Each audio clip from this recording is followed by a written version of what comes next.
Hello, you are listening to XenoChat, the podcast covering over the Xeno meta series, including Xenogears, Xenosaga, all the way up to Xenoblade. I am your host, Tyler, and with me is my co-host, Justin. How's it going, everybody? Hey, so we're here today to talk about all kinds of Xeno. My inspiration for this was basically I wanted to listen. I've been getting more into podcasts lately, and I wanted to listen to a Xeno podcast if possible, because I know there's all sorts of podcasts for different anime and different video games like Final Fantasy, stuff like that. But in my search, I could not find any Xeno podcasts, so here we are. And if there are any Xeno podcasts, please let me know, because I want to listen to them. So as our first episode, it's gonna be a little rough, so I apologize in advance. First of all, I think we're gonna I guess an overview. We're gonna just chat about our experiences with the Xeno franchises, and then maybe go into a little bit of the history of the games as well. But let's, before we get too far into it, let's just discuss our personal history with the series. Justin, would you like to do the honors? Absolutely. First of all, thank you for having me here, since I really, really love the Xeno series. Actually, is it Xeno or is it Xeno? That, I was actually fearing that discussion. Because I've heard some people pronounce it as Xeno, and Right. usually when I would watch Japanese trailers, they would pronounce it as Xeno. I think I think it could be pronounced either way personally, but I don't know. All right, to our listeners, there's a little question for you. Is it Xeno or is it Xeno? There's two kinds of people in this world. People who use Xeno and people who use Xeno. Which one are you? I'm more of a Xeno guy. All right, I'll say Xeno too, for the sake of consistency. But if I slip, then sorry. Oh, it's fine. But yeah, Xenogears. Wow, this game was crazy. So back in the day, my brother was really into RPGs, and there's a game called Xenogears coming out, and he was going crazy about it. He's like, "Oh, there's this game called Xenogears. There's all these robots, and there's martial arts, and it's an RPG, and it's by Squaresoft. It's awesome." But the problem was we could never find it. We searched far and wide for this game, and it just was the most elusive thing. No stores had it in stock. There were stacks of Final Fantasy VIII, but not one Xenogears to be found. So it's like, all right, I guess we're never going to play this game. And so years down the line, I believe they did a giant reprint of Xenogears, and I think that was when they switched the logo to Square Enix. So they reprinted a lot of their games. As some of you might know, Square Enix is one of the few publishers that actually still print PS1 games. Like, they actually do have a presser available for all these PS1 games. Like, you can go on their site and still buy a lot of their PS1 library. Oh, really? Yeah, it's weird. And what's even weirder is that the discs actually have a silver back to them instead of the regular black backs that the PS1 games had. But they work the same. Huh. But yeah, so we eventually found it years down the line. I'm talking maybe 2005, 2006. And we got the game. My brother was playing it, and I'd watch him play it, and it looked kind of cool. And then he just stopped playing it for whatever reason. And then I picked it up, and I started playing it, and I got really into it. And then I stopped playing it for some reason. And then months down the line, I came back to my game collection, and I was looking at my shelf, and I saw Xenogears there, and I was like, ooh, I gotta finish this one. And so I sat down and I finished it, and that was basically what I did throughout high school. I mean, at the time, Xenogears was probably considered a retro game, but back then, I didn't care. I loved playing old games, even back then, when I was younger. So my Friday nights was basically Xenogears till really late. And I'll never forget finishing the game for the first time. It was 2 a.m. I beat the boss. And I remember just sitting there on my bed as the credits song was playing, and that's kind of just what put me to sleep. And it was just a really cute experience. Huh. Yeah, because I also got Xenogears a little late as well. I got the greatest hits version. So yeah, I definitely because I also played it in high school, so I kind of have a similar. I remember like the first time I was playing it, I don't know why, but I remember I was eating chicken wings at the time. I just remember what I was eating when I finished Xenogears. Great snack of choice. But go on. But yeah, that's basically how I got into Xenogears. Xenosaga, basically, my brother, same thing. He found out about a game called Xenosaga, and the whole thing with it was that the game had. I think there was an IGN article at the time that said, like, Xenosaga has as much cutscenes as a season of anime. And that was, like, a huge deal, which was like, what the hell? Like, there's games that could do that these days? And the whole Xeno series is like known for just like cutscenes. Like people think Metal Gear Solid is crazy for cutscenes. The Xeno series is very story driven. In fact, I actually had the Xenogears CD case with me, and it even says direct quote from the box. By the way, over 20 minutes of stunning hand drawn anime tells this complex futuristic tale. So that just shows you right there. They were not like ashamed of advertising that this was a very cinematic game. There's lots of cutscenes, some voice acting, some hilariously bad voice acting. Oh yeah, it was. And the dialogue did not match the mouths half the time. No, it didn't. There's that one cutscene in the woods with Ellie, where like I remember they were straight up like a whole sentence that was said, but there's no audio. Oh yeah, and I remember like on disc 2 there was like a part where Ellie was talking as well, and she like said like maybe 2 or 3 words, but her mouth kept moving for like 30 more seconds. Oh, actually, that's the scene I'm talking about. Yeah, it was this too. Yeah, yes. Oh, okay. It was ridiculous. Yeah, and did you notice that right in the ending, they didn't even dub the last line? Wait, what?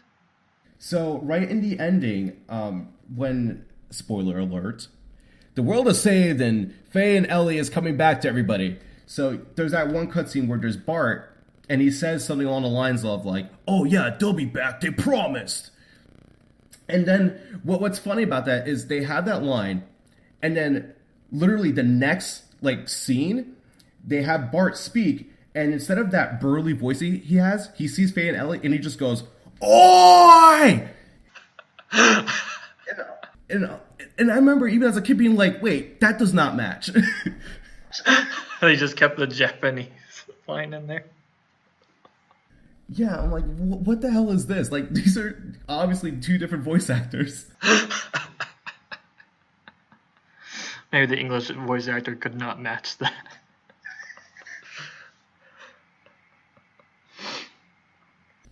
Yeah, I don't know what the hell happened there. They ran out of budget. Yeah. And it was weird that because they also dubbed like the card game, which I that was my least favorite mini game in Xenogears is that card game, but just because I'm like really bad at it. But yeah, I remember like oh man, I completely forgot about that. Yeah, because they dub depending on who you play, whether you win or lose, there's a winning dialogue and losing dialogue, and then Bart just sounds like so offended when he gets lost. He just like calls like you jerk or something like that, and it's just hilarious. Oh, but I hated that card game so much. Yeah, this game had a lot of mid 90s cheese. Mm-hmm. But yeah, Xenogears. And I guess before I went on that, we were talking about how I got into Xenosaga. So I got Xenosaga around the time I started college, actually. Uh-huh. So there was I bought it used. GameStop had like a buy 2 get 1 sale, and I made like my free game Xenosaga because that's how much I care about the series. And so it was a loose copy, and I got the game, and I was like, yeah, I get to play Xenosaga. This is gonna be awesome. So I put it in my PS2, and unfortunately, after the first tutorial battle, the game would freeze.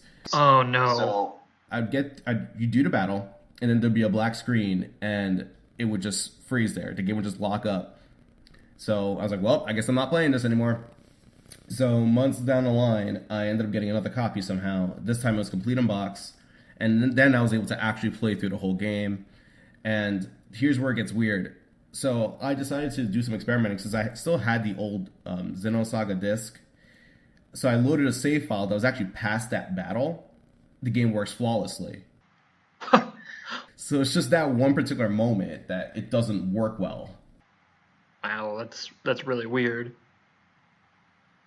Yeah, it made no sense. And yeah, eventually I got the rest of the Xeno games. I got Xenosaga 3 before it became ridiculously expensive. Good, because, yeah, good luck finding that now. Yeah, especially if you get the Best Buy version. I really wish I had gotten the Best Buy version. I remember seeing it there, but I'd already pre-ordered it from GameStop. I didn't even get the pre-order bonus I was supposed to get from GameStop, so I was like, no.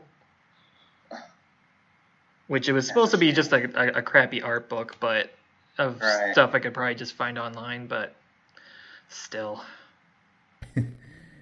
Yeah, the strategy guide I think is a little bit better because there's like a nice fold-out poster of Shion in it. I did get the strategy guide for Episode 2, which was nice because it came with a poster of Shion as well, and it came with a CD, which had of course it had all of the Yuki Kajiura tracks on it, which wasn't a lot, but it was still had some of my favorite tracks on it. Nice. Yeah, so that's Xenosaga. Did we want to get into Blade, or I guess is that enough for an origin story? If you want to go into Xenoblade, that's perfectly fine. I'll leave it up to you. Yeah, actually, Xenoblade could almost be like another episode, but I'll cut it short because I actually have a lot to say about that one. Okay. Long story short, there's a whole rainfall thing that was going on, and there's a lot of kind of things that weren't going right in my life at the time.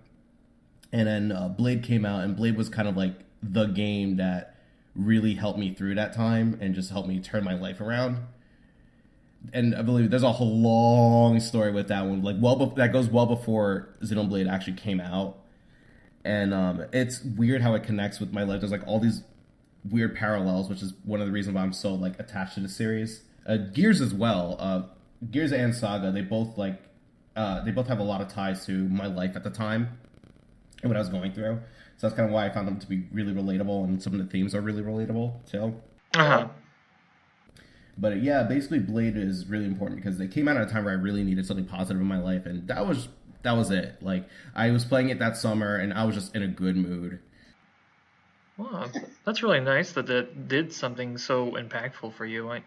This kind of speaks to the series as a whole, like how relatable it can be, and yeah, well, it's really nice. Yeah, I could tell that story another time because that's actually its own podcast in and of itself. All right, we'll have to wait. We'll have to, yeah. Well, if we have a Xenoblade, I would hope we would have a Xenoblade episode. That would be the perfect time to do that. Yeah, why don't you tell us your origin story? Because I know you're an even bigger Xeno fan than I am. Well, I don't know. Well, okay. So, mine, because I didn't start with Xenogears, actually. I started with Xenosaga. It's kind of weird because at the time, it was back in, 2003, I was in middle school. Middle school sucked, probably as it does for a lot of people. So I used video games as an escape. So I was actually looking forward to the latest Tomb Raider game at the time, Tomb Raider Angel of Darkness, which I later found out was kind of crap. So in the meantime, because that game kept getting delayed, I saw a review in official PlayStation magazine, which is no more, for Xenosaga Episode 1, and because first it got my attention because it was like a full page review, and the way that they described it was very intriguing to me. And I think also in that issue it talked about some of the censorship that was done for episode one, which was crazy, and we could probably make a whole episode about the censorship of the entire series. But let's leave that for another time. But yeah, I picked up Xenosaga just looking for a distraction until another video game came out, and I fell in love immediately. I remember the first time I played it, I think I played 8 straight hours in a row on a Saturday. Yeah. So yeah, I immediately fell in love with it, and it wasn't until after I beat episode 1, I think I was maybe a freshman in high school, because I used to go to like the IGN forums and like look for like new information on the next game. And I remember people talking about Xenogears, and I remember one time I asked, like, is Xenogears such a great game? And then someone was like, play it, you'll find out.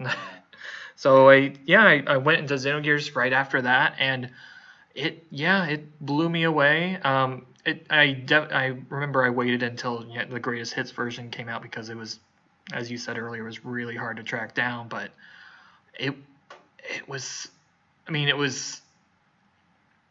because Xenosaga and Xenogears, are the most related of the Xeno games, but there was just something about Xenogears that was just truly special, and it was such a great game. So the rest of my story, I guess, as you can tell, since I started with Xenosaga, I kind of gravitate more towards them, or towards that series in general. So a lot of my past, I've been a member to like 3 or 4 Xenosaga fan websites. I've worked on several fan projects, because I really got into like programming and not like hardcore programming, but like Ren'Py and RPG Maker. I was just about to ask what languages. Oh, because I use Ren'Py, which uses Python, and then I use and then I messed around with RPG Maker for a little bit. I've made like 2 like dating sims that I'm not too proud of now, looking back. I want to play them. I think I still have videos up for them. I probably should take them down, because I'm always afraid that like Sorya Saga will like one day like look at them and just like I'll feel such shame. But she writes you like a giant email. How dare you, lewd Momo? I actually made a joke, because in the RPG Maker dating sim I made, I had sprites from, I took sprites from Namco by Capcom, the strategy RPG Monolith made, nice. And I had Momo in there, but I was like, you cannot date her, she is underage or something like that. So it was just like Shion and Cosmos. So, but anyway, creepy projects aside, I did go on to work on another fan project for Zen Okami. I'm still sort of working on it. Zen Okami was part of the Xenosaga Freaks collection, which was it was a weird release. It was. Yeah, because it was a demo for episode 2 of Xenosaga, and then it also had some type of word game. I think it was called Xenopiton or something like that. And then it had a database, which was kind of more in depth than episode 1's database, which was kind of nice.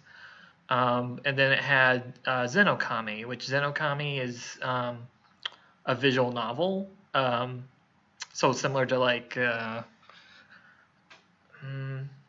wasn't like Phoenix Wright or anything like that.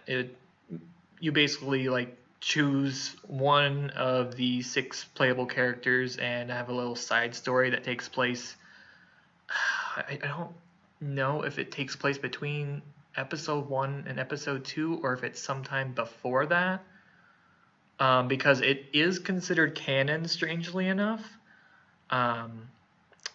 It was a really interesting visual novel that just was kind of goofy and kind of, I don't know, showed a lighter side to the characters, since episode 1 had its serious moments. But I've been working on that project off and on for years. I think we have 5 of the 7, because there's a 7th bonus character that's unlockable.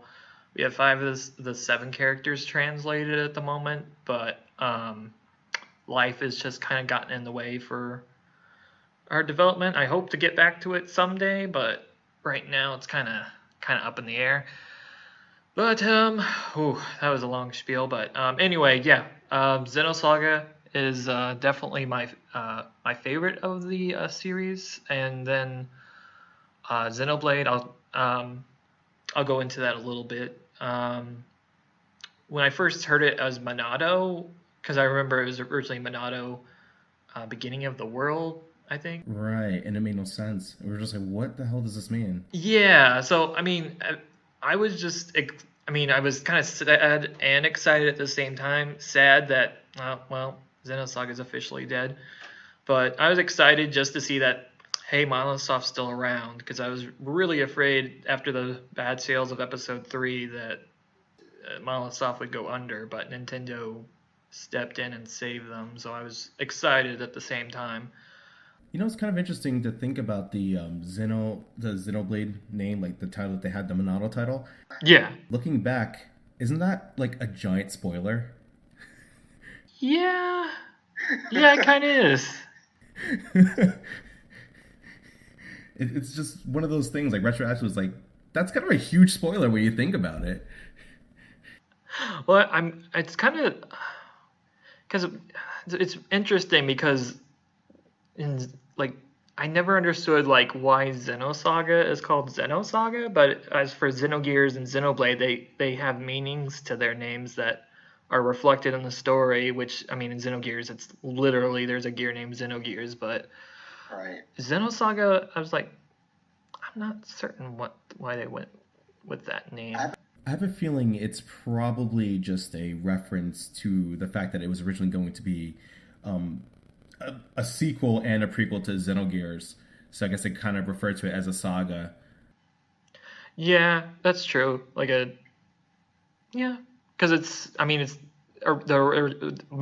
their original plan was to have several different story arcs, so that would be one long ongoing saga. So yeah, that makes sense.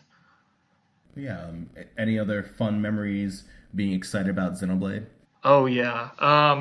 Because I was so mad that Nintendo of America had no plans to bring it over. So I remember pre-ordering it on Amazon when that was a thing, and sending an email, or not an email, I sent a letter to Nintendo of America, and they replied back and they misspelled my name. And I was like, it was written out. How can you misspell my... How did he spell it? Toller? No, I think it was my last name. They just misspelled it completely. I know my last name is weird, but it's it was written down in the letter and on the envelope. How can you do that? But I got the same stock message that everyone was getting, so.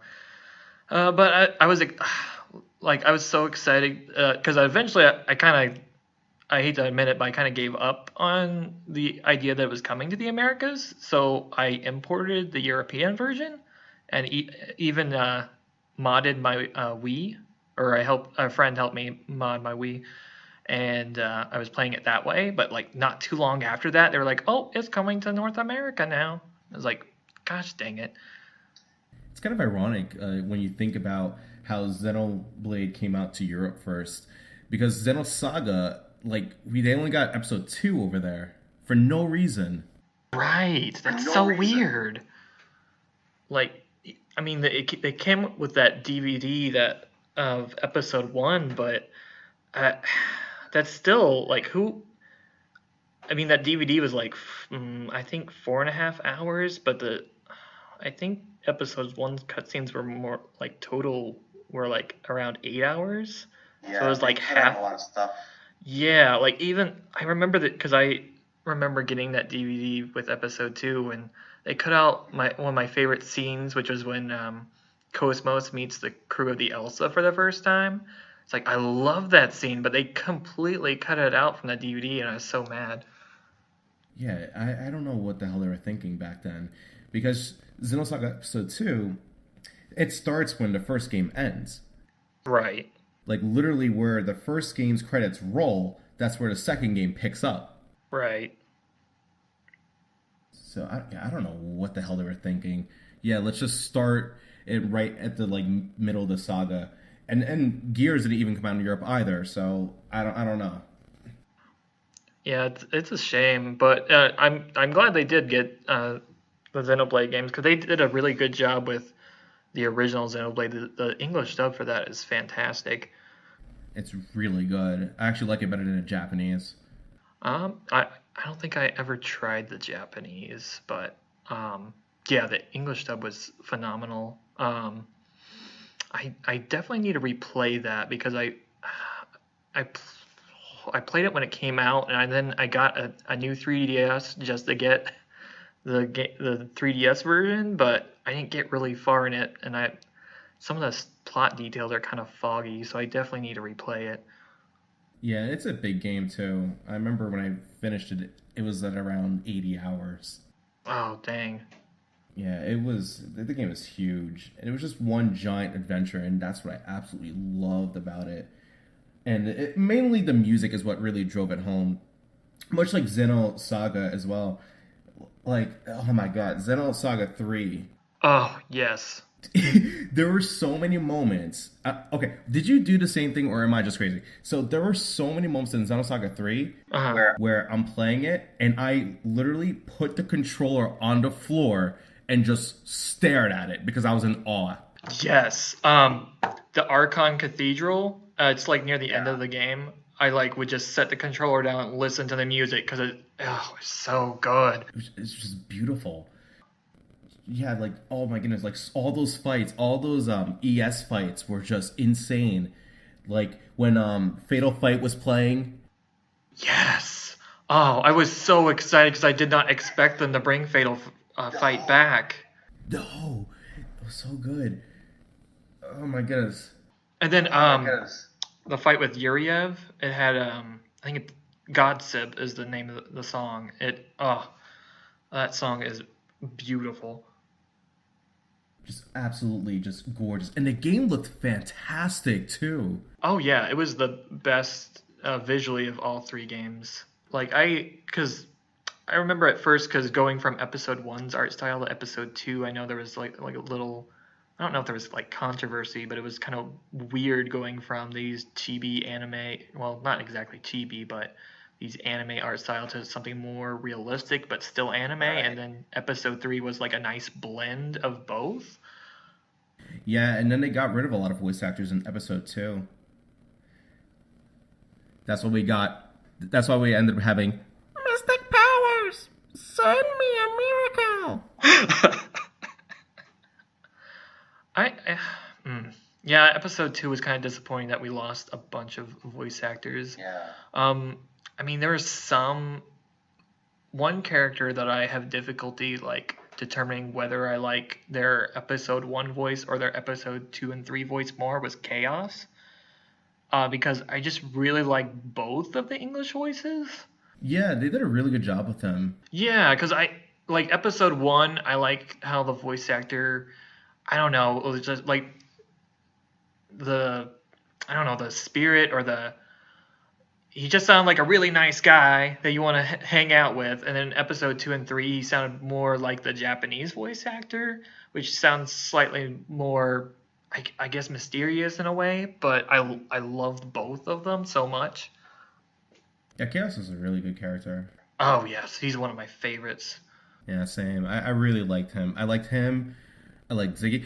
I like the whole cast. And that's one thing I could say about Xenosaga that does better than both Gears and Blade is the cast. They all felt important. Yes, I agree. I hate to say it, but since I recently I replayed Xenogears, I noticed it more with how the cast. I mean, they're great casts, but they just get thrown into the background so much. It's really bad, especially with characters like Rico, Maria. What's her face? Choo Choo. Yeah, Esmeralda, was that her name? yeah. Like even like that little extra story you get with her at the end of disc 2, it's just like, oh, that just seemed kind of thrown in there. Too little, too late. It was good, but we should have gotten that a lot earlier. Yeah, it's like when their story arc finished, it's like, oh, well, they're just gonna stick around and that's it. But yeah, Xenosaga definitely was more balanced. I think because I felt like episode 2 and 3 might have gotten a little unbalanced, or at least for a few characters. Like Momo in episode 3, she had her moment, like a brief moment, but then other than that, she kind of just came along for the ride. But is definitely still more balanced than Xenogears was. Right, for sure. And I guess it's funny you mentioned that. I guess part of the reason is that Momo's story kind of gets wrapped up in episode 2, just like Junior. Exactly. Yeah, it definitely, her story kind of ended because her bit in episode 3 didn't necessarily need to be. I don't think it needed to be there, but it was still nice to have some importance for her. But yeah, and then Junior's story with Albedo and Guinan. Albedo's amazing. One of my favorite antagonists. Yeah, mine too. Like, he's one of my favorite characters. I mean, I definitely don't condone any of the things he's done, but he was so complicated, such a complex character, and I love that about him. And I could relate a little bit with the things not the. Choose your words carefully. Yes, I need. Like, I have a twin brother, so I understand like wanting to be close with your brother or something like that, but definitely did not condone his actions, especially against Momo and Sakura. Tyler, we all know you have a Momo body pillow that you like to do things with at night. No.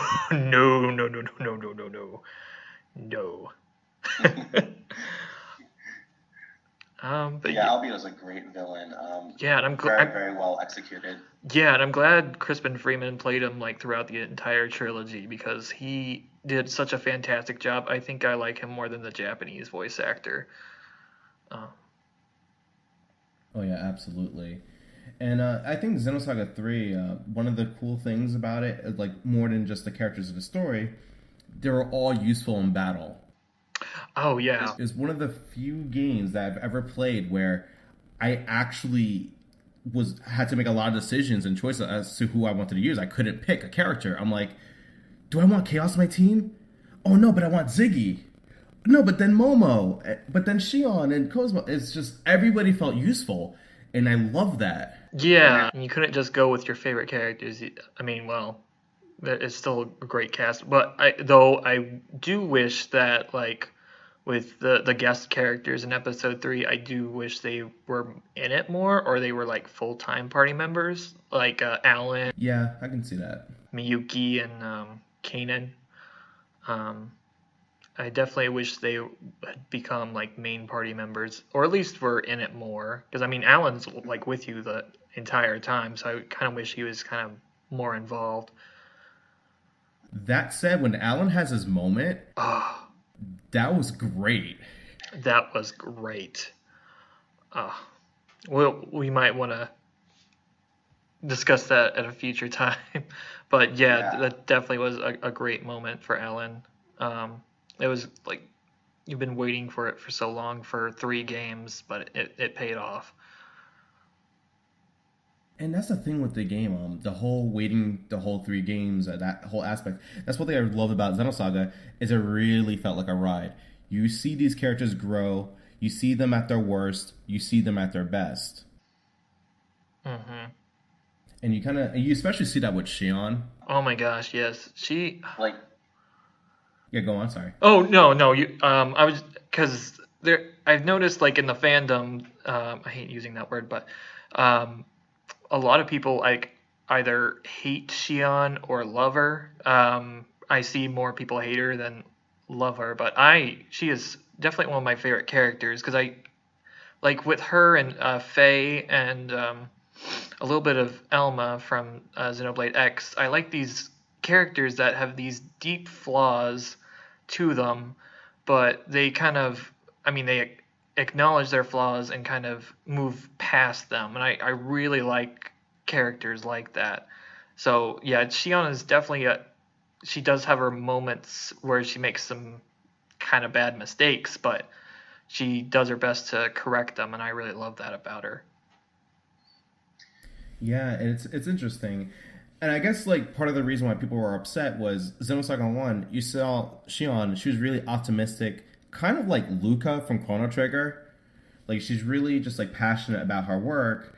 And then Xenosaga 2 happens and she's a lot more of a hard ass, a lot more hot-headed.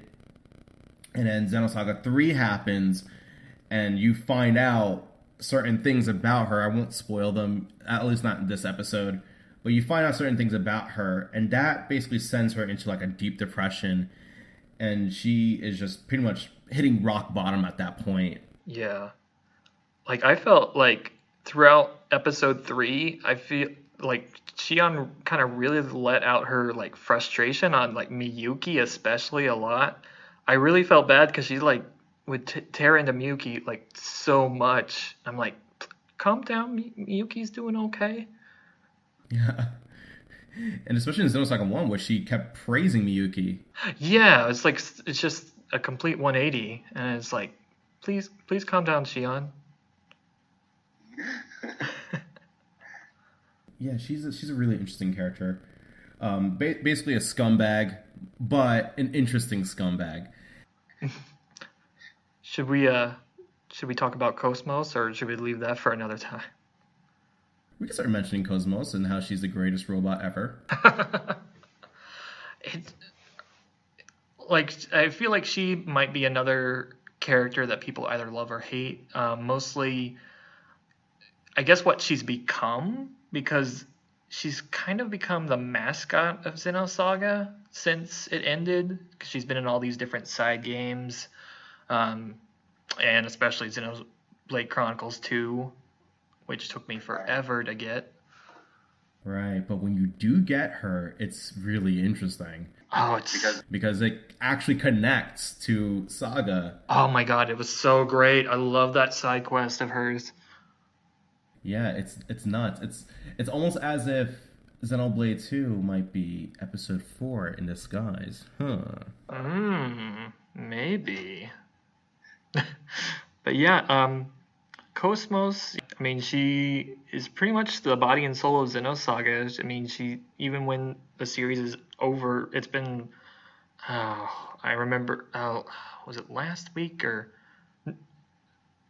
no, it was maybe the beginning of this month. It was Xenosaga Episode 3's 12-year anniversary in Japan. So for 12 years, Cosmos has been the poster child of Xenosaga, still releasing new figures, being in various cameo games, including Xenoblade 2 and the Project Cross Zone games, which are kind of all right. But yeah, it's kind of interesting to talk about her. But what are your thoughts on Cosmos? I absolutely love her because you really got to see her become human throughout the series. So a lot of people say they play Xenosaga 1, especially after playing Xenoblade, and they kind of complain about her voice acting. They're like, oh, she sounds way too robotic, but that's the point. Yeah, she's an android. Yeah, that's the whole point. And then as the series goes on, she gets progressively more and more human, and that's one of the best examples I've seen of that in a video game. Yes, and I especially loved her original voice actress for the English, Bridget Hoffman. She did a great job as her in Episode 1 and Episode 3. I just wish she had... When they did the whole Episode 2 thing, I was not happy. Yeah, that was bad. Yeah. And then Xenoblade 2, though, I think that might be the worst English voice actor for Cosmos, but I that's my opinion. Yeah, you kind of lose some of that in Xenosaga. I mean, not Xenosaga, Xenoblade 2, sadly. I don't think the voice actress was bad per se, but she didn't really get what made Cosmos Cosmos. Hmm.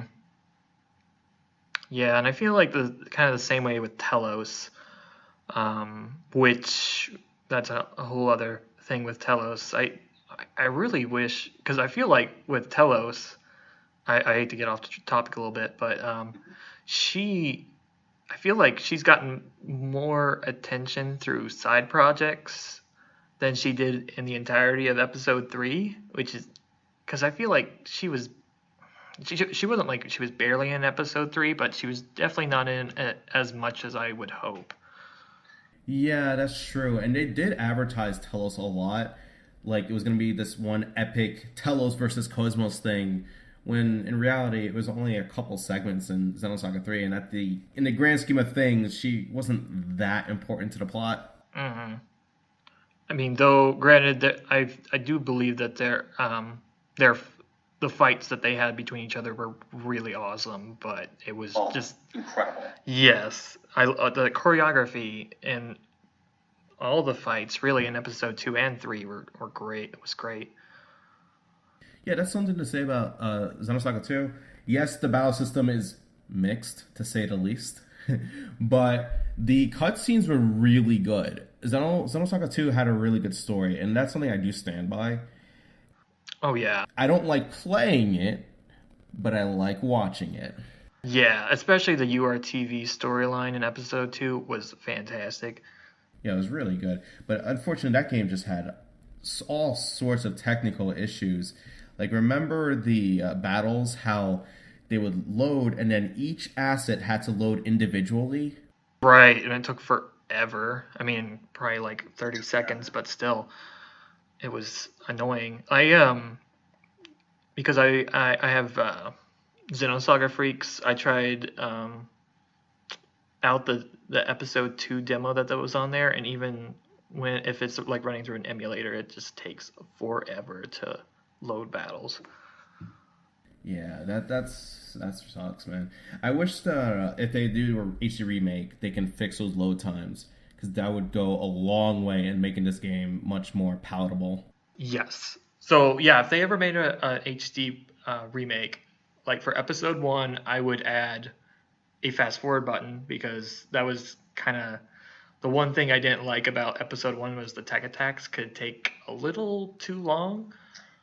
Yes. And then, yeah, episode 2 definitely fixed the issues with the load times. And then episode 3, I just really want version 3 Cosmos longer than like 1 or 2 dungeons.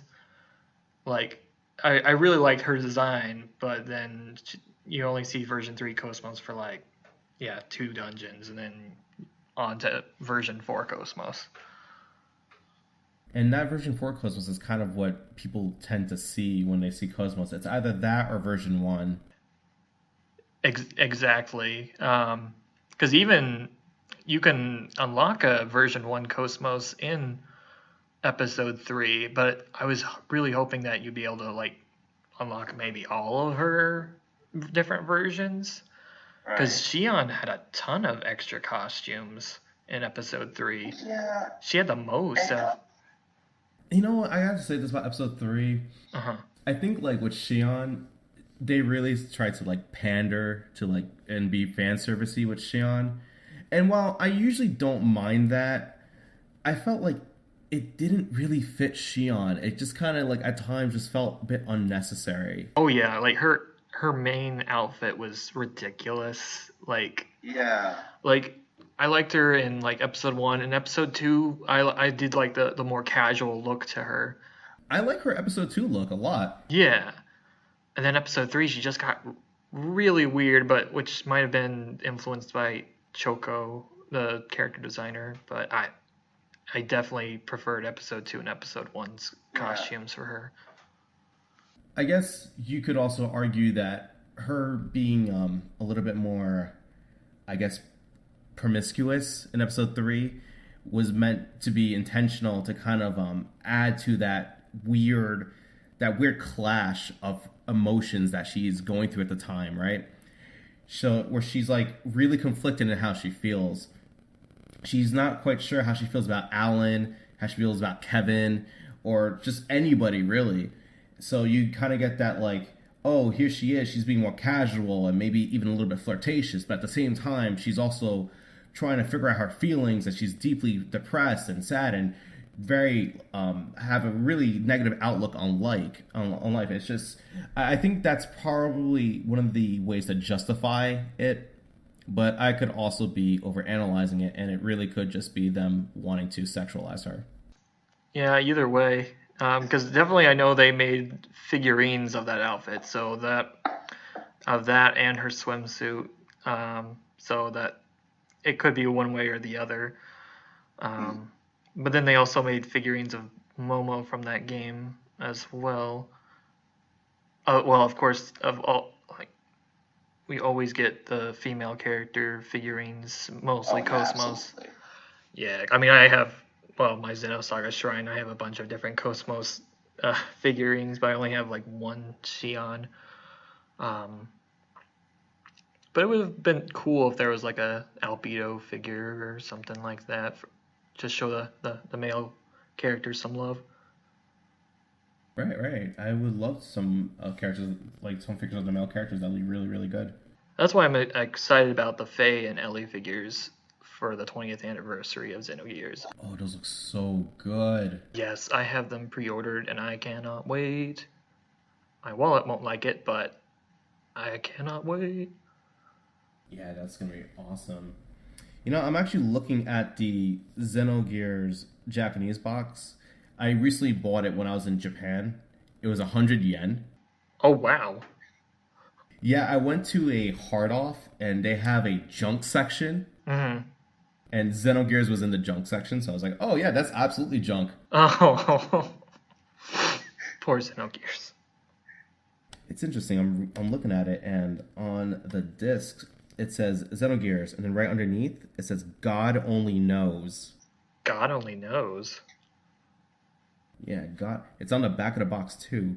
God only knows. So is that like their slogan? Because I remember for the North American version, it was like "Stand tall and shake the Stand tall and heavens." shake the heavens. Yeah. So maybe they just toned it down a little bit for the American version. That's interesting. Yeah, because I'm looking at both of them side to side, and it looks like like the Japanese box. There's a lot of screenshots from the cutscenes on here, whereas the English version, you see the battle system and like an overhead. So it looks like this was really advertised as kind of like a cinematic adventure in Japan, whereas the English one, they're just like, yeah, this is an RPG. Huh. That is kind of interesting to see how they advertise it differently between the different regions. Yeah, I wish they had the instruction manual though. Sadly, it's just a disc in the case, but this is a really cool CD though. It's like that they have the X and there's like a weird like splatter effect on it. It's a really pretty disc. So is it kind of like the Xenoblade X kind of effect of the? Well, you know how like Xenogears has like that spray painted X? Yeah. Yeah, so it's got like particle effects of that, like splash particle effects going on. Yeah, it's just a pretty game. Pretty case. All right. Well, Is there anything else you'd like to talk about for either Xenogears, Xenosaga, or Xenoblade? So I guess we kind of did, but we didn't really mention the music. How for most of the series, it was composed by Yasunori Mitsuda, and it's kind of interesting how they were able to get him to do the series. And he's also, from what I've read, like he infamously overworks himself. Oh yeah. Like he ends up in a hospital after pretty much every game he works on. Oh my god. I've read like a story on how I think it was Chrono Trigger. At the Chrono Trigger, it might have even been Xenogears, where he straight up sent himself to the hospital like right before the game launched, and he was just like, "Yeah, I need to calm down." Jeez. Yeah, it's interesting because definitely like especially going from Xenogears to Xenosaga, you notice like well even in his work in Xenoblade 2, you can kind of kind of hear similarities between some of the tracks. Especially in Xenosaga, there were some tracks that just had a similar vibe or sound to the tracks in Xenogears. Yeah, and I've grown up with Mitsuda's work for most of my life. Many of my favorite RPGs are composed by him. Many of my favorite games are composed by him.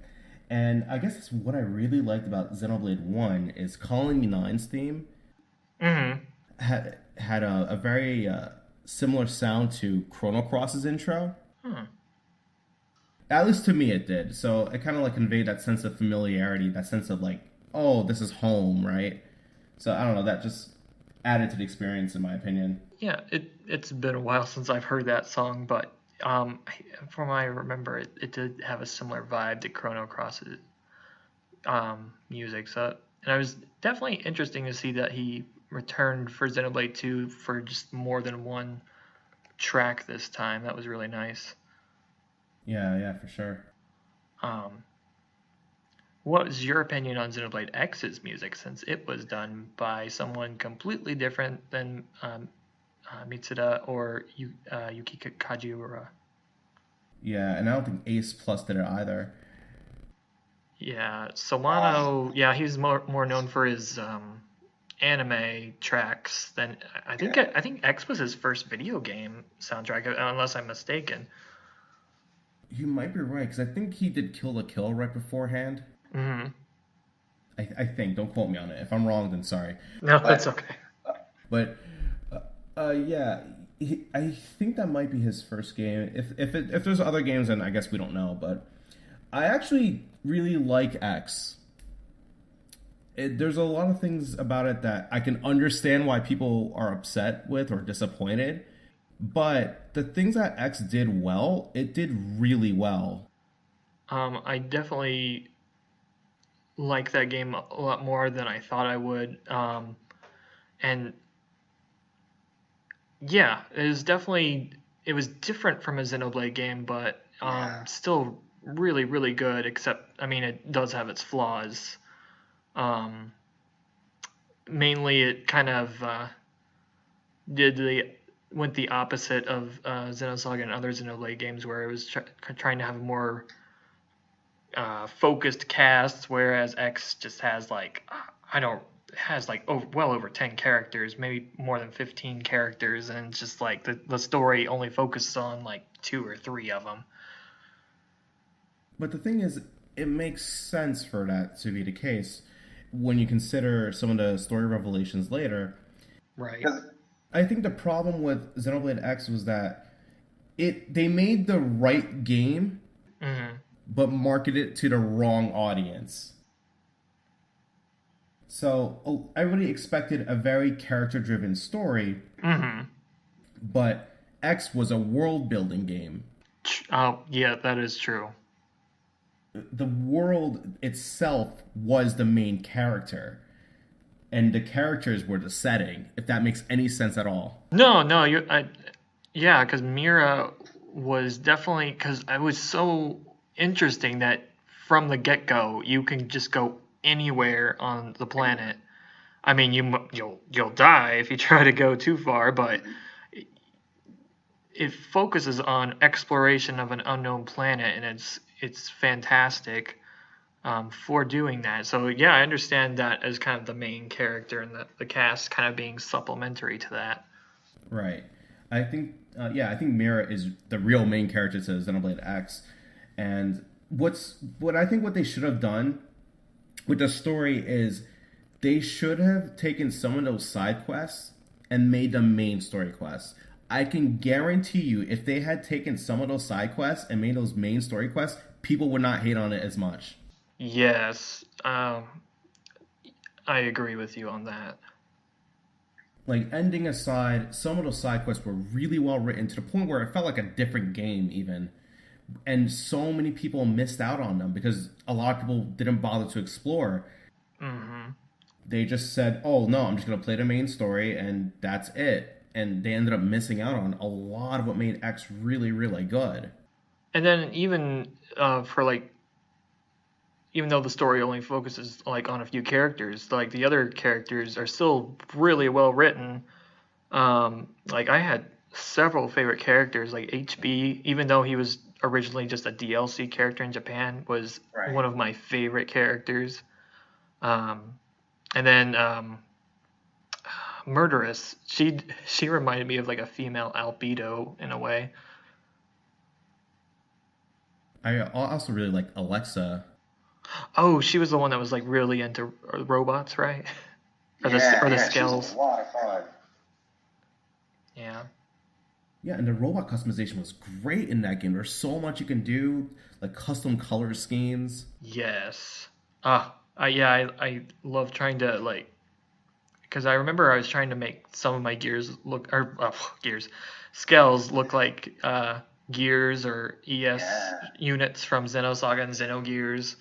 So I love the customization in that. I even though I know some people complain about it takes what I think it took me maybe 50 hours to get access to the scales, but right. it just felt so satisfying when you finally gained access to them. So I didn't mind it at all. It just felt like this huge achievement. Yeah, and that's yet another problem with the story pacing, Mm. because you get the skills, but you don't have access to a lot of the really good equipment until post game. And Yeah. even And even then, it's like a massive grind to get those items. And it's a shame because there's all this extra stuff you can do with the skulls that you'll never see in the main story. Yeah, because I remember the strongest scale you can get is only unlocked after you beat the game, and you have to farm so many different items in order to unlock it. But I remember I just um, yeah, I mainly used the online mode just to get those tickets to make it so much right. easier to farm. And I actually really like the online component. A lot of people didn't bother with it, which I think is so stupid. There's so many cool things. Like, I like how you could message random players. If you got items that you didn't need, you could gift it to people, or you could just accept random handouts from people. Like, that was really cool. Yeah, it felt like a very collaborative experience, and I loved it. The ability to like recruit uh, other players' characters as like an NPC to your Yeah, battle. Like I love that because I would just recruit some of my online friends' characters, and we would just go out and I didn't like how like it was kind of timed in like the That aspect I agree with. yeah, like the higher the level, the less time you got with them. But still, I definitely liked doing that, and I also liked like doing the missions with other people. Though I do think it, I don't know if I necessarily like how like the missions, because you had to do a certain like beat a certain amount of this enemy or get a certain amount of this item in order to unlock the multiplayer missions, which was kind of weird. But overall, yeah, I did enjoy the online feature of Xenoblade X. Yeah, they were a lot of fun. Another thing that X did better than both Blade 1 and Blade 2 were the tyrants. They were huge, and I love that. Oh yeah, Like, the scale of the battles were just so massive and just giant, and I love that. yes. I especially love those one long neck dinosaurs. What are they called? Milosaur or something like that. Because it's just like for the most of the game, they like if you try to battle them, they'll kick your ass. right. But then once you get like this a really strong skull and like cut off its neck, you can see like its gross face. The design for that is so weird because their face is beneath their neck and it was so weird. I love that they made a distinction between characters that are your size and then the giant monsters. Because you could find like a level 10 giant enemy and be level 30 and still get your ass kicked because it's big. So obviously it's attack scale with that. Right. And they did not put that back in Xenoblade 2, and I wasn't happy with that. Because I felt like that removed a certain sense of scale that X had. Mm-hmm. I miss the skills in general in Xenoblade too. I miss the skells. The map was really good. I liked planting the probes because then you can manipulate the economy for New LA. And I love the nav ball more so than the navigation in Xenoblade 1 and 2, where it's just like points you in a direction, but I like the trail, and because that Xenoblade 1 and 2, like especially in 2, it tells you where to go, but sometimes there's like either a trail you can't see right away, or there's something, it's either higher or lower, and sometimes the game doesn't tell you directly. I just prefer the navigation in Xenoblade X a whole lot more. Yeah, the navigation was definitely better. I think the map was much better. And I just love that sense of world building that you have. I love that you can recruit the other races, and then you could have them interact with your own characters, which again is something that wasn't even in the main story. Yeah, and like there were some like really cool side quests about like trying to have them assimilate with the society of New LA, and for the humans to try to work out their differences with them, which is, yeah, they didn't really do too much with that in the story. It was mostly done through the side quests. Which I don't understand that, because they were really well done in the side quests. Those quests were really well written. Like, I love the one quest where there was a string of murders that were meant to look like suicides, and you had to investigate them. Oh yeah, I remember that one. That was good. That was a really good one. There's the other one where they created a church Yeah, the cult. that was designed specifically to kill some of the other races. Yeah. No, I mean there was also some weird side quests, because I remember there was one where you had to like, wasn't it was like design lingerie for one of the alien races? Or... Yeah, I remember that. And then there was one about, because one of the races, I can't remember which, was like obsessed with pizza. I don't remember which one that was, but you had to go back and forth to get them some pizza. Yeah, but I love that whole... yeah, it's very slice of life, but I kind of really like that. It's different, but not necessarily bad. It felt like a giant breath of fresh air. Yeah, and it gave more character to the world and the different races than the main story, unfortunately, didn't do. Which, again, I think that they made the right game, just they marketed it to the wrong people. Mm-hmm. Like, that fan base, they didn't want this game. It should have been marketed to, like, the people who really like open world games like Skyrim. They would have eaten this game right up. Yeah. And it definitely seemed like in spots, it seemed more like a love letter to kind of older Xeno games, not necessarily the original Xenoblade, but like, I mean, you can basically create the characters like from Xenogears and Xenosaga. Like, I know there's a hairstyle that's exactly like Maria from Xenogears, and I created Cosmos, and I love my Cosmos so much. I actually really like the single player, like the main character customization, because some of the dialogue choices were really great. Oh yeah, like I remember like doing a bunch of kind of like colder responses, because like, oh, I'm playing as Cosmos, and I'm playing as Red-Eyed Cosmos, so she would kind of be more cold. So I love being able to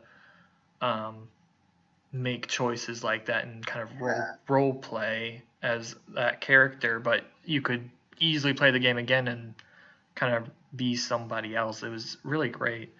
Yeah, it was great, and the characters had responses to your dialogue choices. I was very uncreative and just made a character that looked like me. That's fine. But here's the thing: thanks to the dialogue choices, it really felt like I was in the game, because a lot of the dialogue choices reflected what I was thinking at the times, even some of the sassier ones. And I liked that, and I had a lot of fun just pretending like I'm in the world. And I kind of hate that people give this game a lot of crap for that. They're like, oh, silent protagonist, that means the story's going to suck. But those same people will praise Persona, where they do the same thing. It's so stupid. Yeah, because, I mean, I had I was kind of afraid at first, but playing it, I really liked the silent protagonist. Um, I mean, I tend to consider Elma still to be kind of the main character, but the protagonist still has presence in the story. Like if you compare it to the game White Knight Chronicles, do you ever play that? I actually never played it. Oh, it's by level 5.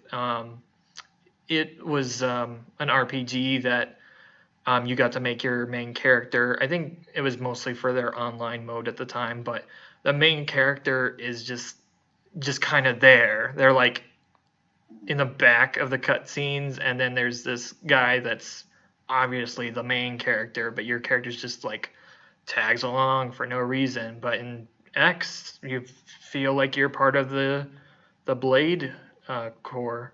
So yeah, I think X did a lot better job than other games when it comes to silent protagonists.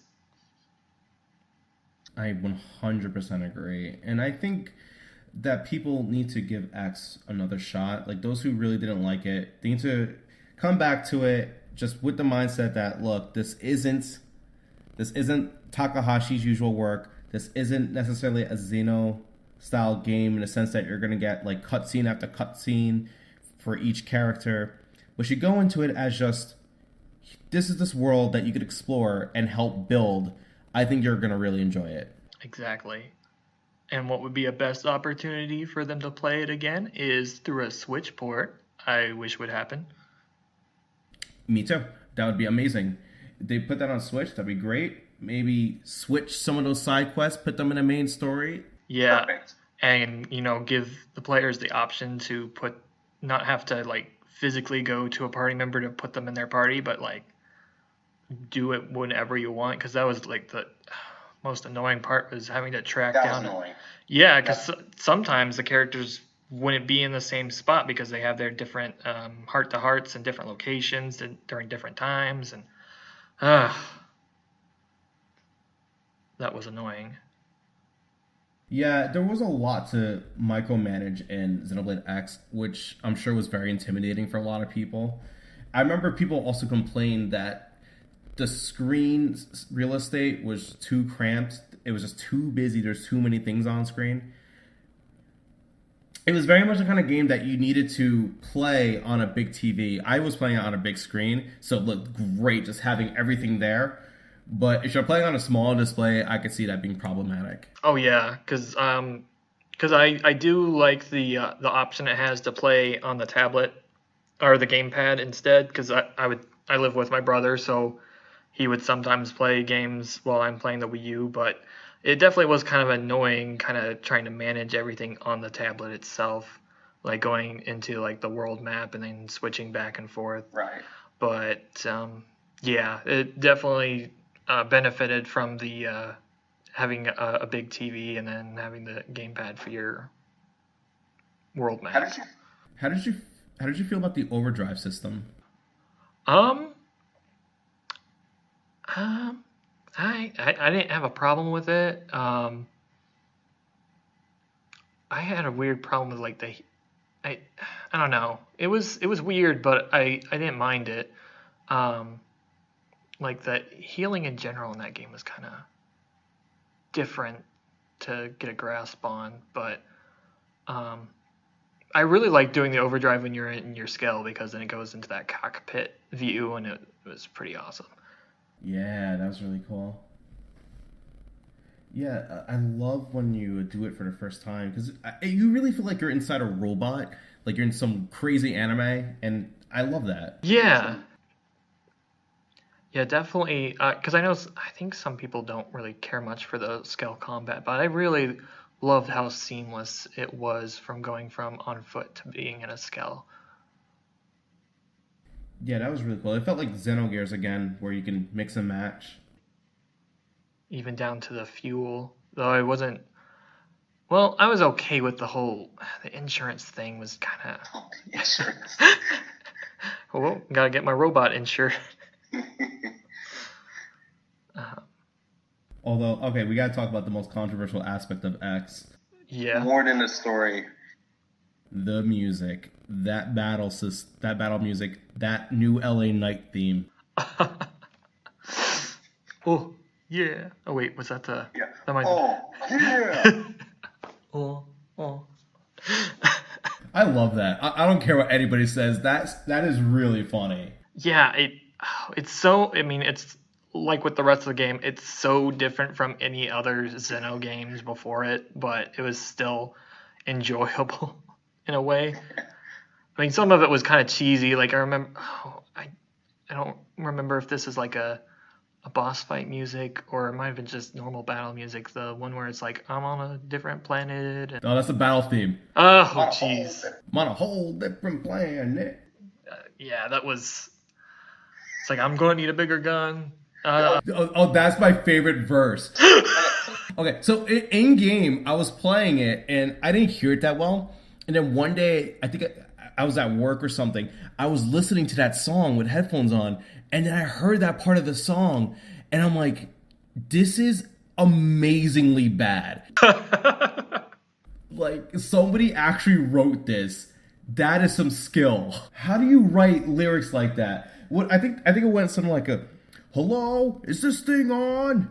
Am I all alone? Is anyone there? I need a bigger gun. Help if you can. Not to sound cliche, but this world sucks. I'm like, what? This is incredible. It's like most of the time you don't get, like, either you're too focused on the battle or battles don't go long enough for to hear the whole lyrics, but when you do, it's just like reminds you of how goofy it is. Oh my god. I didn't know how somebody could write those lyrics. Like, it blew my mind. But I did like the flying music for the skells. I really it probably got repetitive a little after a while, but yeah, it's like this is like nice flying tunes. Don't worry about the future, it's alright. Yes. You know, I love like all the vocal songs. It added a lot of cheesiness to it, but that was just part of the fun, though. Like, I play Xenoblade X, and I think I'm playing, like, some dumb Michael Bay, like, American movie. It's great. Yeah, that's pretty great. So, I mean... All the, like, dubstep in it, too. Oh, gosh. Yeah, that's one of the things, like, I mean, they have to make a Xenoblade X2. I mean, I guess they don't have to, but eventually, I know, because I remember Tetsuya Takahashi said something about wanting to make a sequel eventually, but definitely if they do, I want Sawano back, and even though people had an issue with the character designs, I would like Kanehiko Tanaka back. Yeah. I love it. I love it all. I like Sawano. I want him back. I want the character design back. I just want them to do what they did with X. Try it again. Maybe make the story a little bit more coherent. Have it paced a bit better. And I think they'll have a hit on their hands. All these people who want to go on about how X was a mistake and it should have never been made will eat their words. Exactly. And I mean, even... I know that people like really hated the character designs, even though Kanehiko Tanaka, I feel like it's just been bad luck for him to get like his character designs translated into 3D, because episode 1 of Xenosaga, they had that weird kind of look to some of the characters like Shion and Cosmos, but I think with Xenoblade 2, like the Shulk and Fiora redesigns, I think that finally his character designs look pretty nice finally. So if they did like, I don't know, something similar to what they did with Shulk and Fiora in Xenoblade 2, they might make the characters look nice, but then I don't know if that make them look too cartoony. That was something people were complaining about actually on the Reddit. They were saying that like, oh, Shulk looks too much like a pretty boy. He looks too young. I thought they looked cute. I thought they looked cute too. But I get it. I mean, like, Xenoblade 1 had a certain look on the Wii, and people probably expected something more in line with that, or in line with the way Shulk looked in Smash. Right. Though I remember Tetsuya Takahashi said that they didn't really have a character designer for the original Xenoblade. They basically designed like a clothes first, and then just generated characters from that. So it's kind of interesting that they did that. But I didn't know that. Wow. yeah, I can't remember. I think it was one of the either art books. Oh, it was the Xenoblade 2 art book that had a message from Takahashi. He went on to say that Xenoblade 2 was, well, I guess technically X would have been the first Xenoblade game with a character designer, but Xenoblade 2, like, there is no, like, at Monolith Soft, there isn't a specific character designer. They're all just freelance. So for the original game, they didn't have one. And then X, they had Kanehiko Tanaka, but they had several different other character designers designing the alien races. And then in Xenoblade 2, all those different characters had such a lot of different character designers for both the blades and for Torna. And yeah. I love that about Xenoblade 2. People complained, I noticed that like it looks inconsistent, but I actually kind of like that because it felt like a giant love letter to just manga of the last like 2 decades. Oh yeah, like some of those characters have really interesting designs. Like I love like besides any of the like one of the original blades in the game, I really love the design of Harold. She's just so cool because she just looks like this woman inside of like a mech dragon, and it's ridiculous but awesome at the same time. Yeah, she was a great one. I think my favorite blade is Shiba. Shiba, which I can't remember which one. She's the one that's the mermaid that like sits in a giant floating like bathtub and sips tea. She had had a ridiculous design, but ridiculously awesome. Yeah, I loved her, and her personality was so fun. Like her quests were fun, and also she's ridiculously powerful. Oh yeah? Yeah, like you can actually one-shot enemies with her. It's bad. Dang. Yeah, when maxing in Xenoblade 2 is a giant rabbit hole. Don't get into it. I spent far too much time getting into maxing my characters. It's yeah. I haven't gotten quite that far, but I usually try to at least do some of my favorite characters' side quests and kind of end it from there. Though I didn't finish all of my favorite. I never did Harold's side quest. I did her heart to heart, but I need to go back and do her side quest sometime. Yeah, her side quest is pretty good, and when she's maxed out, she's really powerful. Nice. And I love Cosmos' side quest. I liked Telos's, but it was so short in comparison to, she was just kind of added as, she wasn't DLC, but she was added as an update, so her side quest wasn't as in-depth as the characters or blades that were already in the game, but it was still nice to have somewhat or some story interaction with her. Yeah, absolutely. It was a great bonus. They didn't have to put her in at all, and the fact that they did, and for free too, was just great. Yeah, I did not. I went crazy when I heard that Telos was going to be added to the game for free. It's like, give me more Xenosaga references, please. Yeah, that Xenoblade 2 is just one massive rabbit hole. I have about 200 hours in that game. I don't want to talk about it. Same here. Yeah. But yeah, so that's the Xeno series. Yeah, the Xeno metaverse, as you might call it. Yeah, but I think now would be like a good stopping point. So let's see. I don't know how often or how many episodes we'll do of this. Definitely I'm doing this out of fun because it was really nice talking to you or anybody about the Xeno series. So thank you very much for talking with me today.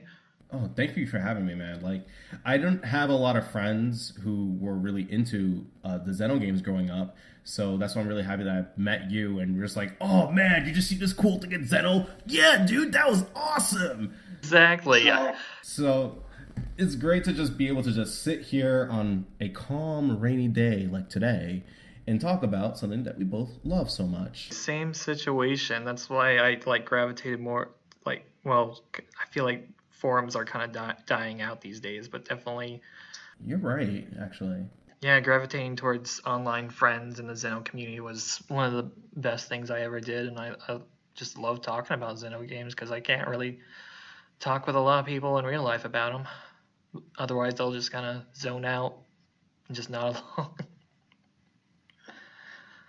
But anyway, if in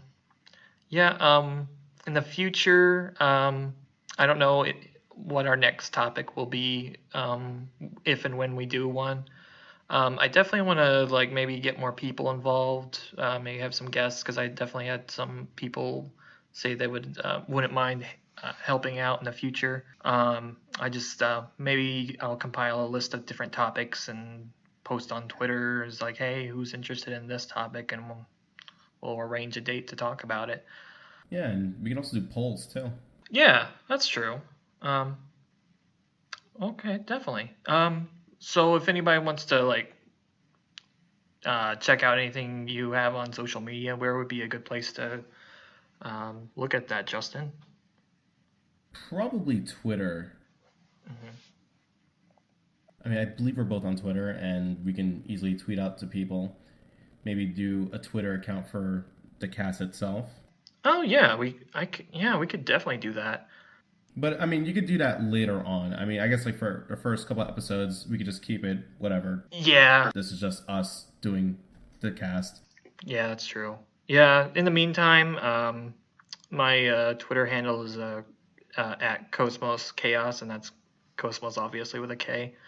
So I'll probably at some point put up either a poll or just ask people what they'd be interested in talking about, and if you want to be a guest on a specific topic, just let me know or Justin know. We can arrange that.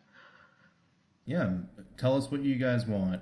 I don't bite unless you're into that. I don't bite at all. All right. So I think that wraps up today. I hope you liked our somewhat of a ramble, but it was a fun ramble. So I'll see you guys next time. Catch you guys later.